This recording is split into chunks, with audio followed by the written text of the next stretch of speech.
तो आज की इस वीडियो में आप सभी का स्वागत है।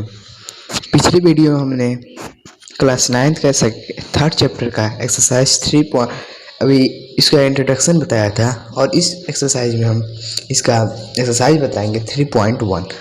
तो वीडियो को स्टार्ट करते हैं। अगर इसमें देखें तो पहला क्वेश्चन दिया है कि एक अन्य व्यक्ति को आप अपने अध्ययन मेज पर रखे टेबल लैंप की स्थिति किस तरह बताएंगे।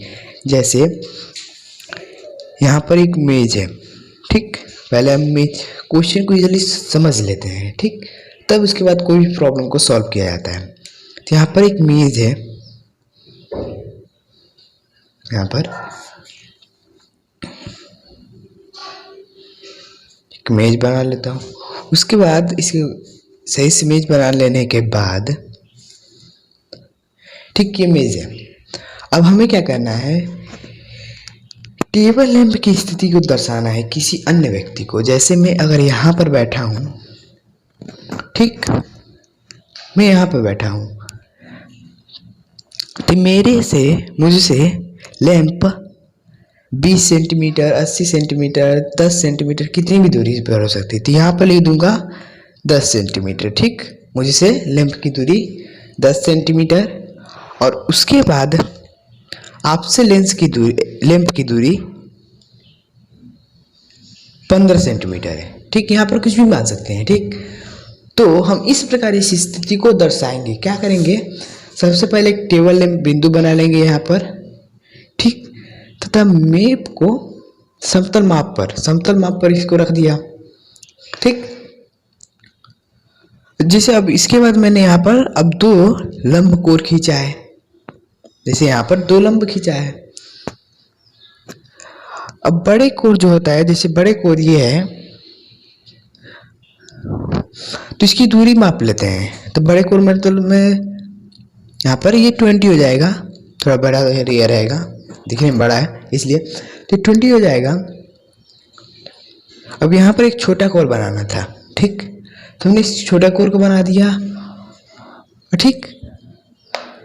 अब यही स्थिति इसका अंकन हो जाएगा। तो इस प्रकार हम एक टेबल लैंप की स्थिति किसी अन्य व्यक्ति को दिखा सकते हैं, ठीक।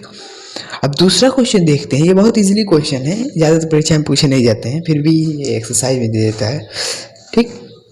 अब दूसरा क्वेश्चन सड़क योजना है, दिया है एक नगर में 2 मुख्य सड़कें हैं जो नगर के केंद्र पर मिलती हैं। ये 2 सड़कें उत्तर दक्षिण की दिशा, मतलब एक नगर में 2 सड़कें हैं, ठीक।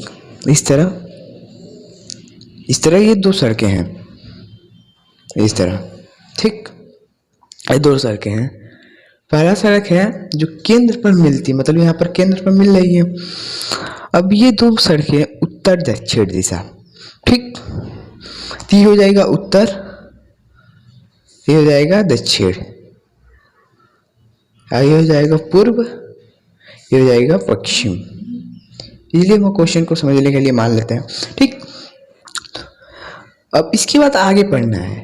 नगर की अन्य सभी सड़कें इन मुख्य सड़कों पर समानांतर परस्पर 200 मीटर की दूरी, मतलब सभी सड़कें, नगर की सभी सड़कें इस पर 200 मीटर की दूरी पर परस्पर समानांतर है, ठीक। समानांतर है इस तरह, ठीक।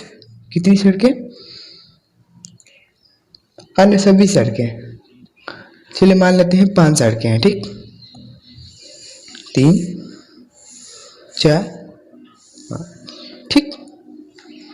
तो ये सभी सड़कें हैं उत्तर से दक्षिण और इस सबके इसके समानांतर है, इसके समानांतर है, ठीक।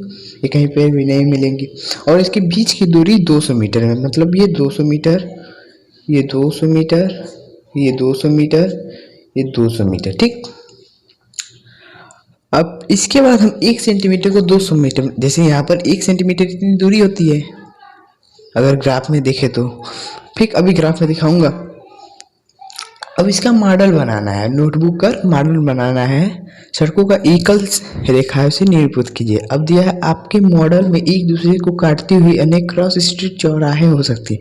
जैसे एक दूसरे को काट रही है तो यहाँ पर भी इस तरह होगा, ठीक। ये एक दूसरे को काटती हुई है, ठीक। तो क्रॉस स्ट्रीट यहाँ पर चौराहा बन रहा है, ठीक, बन रहा है।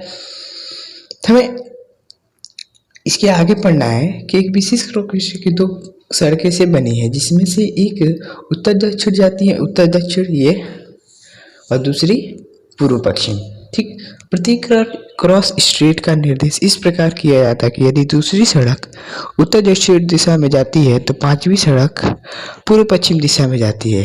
ठीक, तो हमें इस तरह करना है। तो 5 सड़क बना लेना है, 1 2 3 4 5, 1 2 3 4, एक और ले लेता हूँ 5। ठीक, तो हमें इस तरह बनाना है,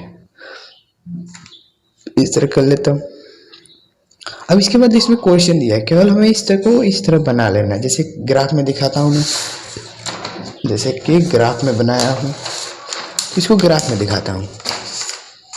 यहाँ पर आप देख सकते हैं इजीली इस तरह इस क्वेश्चन को सॉल्व करना है। ठीक, तो इस क्वेश्चन को इस तरह सॉल्व करने पर ये आ जाएगा। जैसे यहाँ पर 5 सड़कें हैं, यहाँ पर भी 5 सड़कें, 1 सेंटीमीटर को 200 मीटर मान लिया गया है। ठीक, तो ये इजीली इस तरह सॉल्व हो जाता है। ठीक, अब इसमें कुछ क्वेश्चंस दिए हैं, तो क्वेश्चन को देखते हैं। इसमें पहला क्वेश्चन दिया है, कितनी क्रॉस स्ट्रीट को 4.3 माना जा सकता है। जैसे अगर इसमें देखें तो इसमें ग्राफ दिया है, तो 4 क्या होगा, मैंने कल बताया था x प्रेजेंट करता है, तो x कहाँ पर होता है, इस पर होता है। तो 4 1 2 3 4। ठीक, उसके बाद 3, तो x ऊपर जाएगा, y होगा। तो यहाँ पर 3 1 2 3, 3 यहाँ पर है, y यहाँ पर है, तो ये यहाँ पर हो जाएगा। ठीक, इस तरह। तो ये कितनी क्रॉस स्ट्रीट 4.3 एक ही है ना, एक ही पर ये प्रतिच्छेदित कर रहा है, तो ये इसका आंसर 1 हो जाएगा, पहला का आंसर 1 हो जाएगा। ठीक, इसी तरह दूसरा दिया है, कितनी क्रॉस स्ट्रीट को 3.4 मतलब 3,4, जैसे यहाँ पर 3 1 2 3 1 2 3 4 ये को प्रतिच्छेदित कर रही है। तो हमें इसको बताना है, तो केवल 1 होगा, इसमें जितना भी दिया होगा केवल 1 ही होगा, क्योंकि एक ही रेखा पर प्रतिच्छेदित कर। तो आई होप आपको ये वीडियो अच्छा लगा होगा। अगर अच्छा लगा हो तो इसे लाइक करना, सब्सक्राइब करना और शेयर करना मत भूलिएगा। So thanks for watching this video.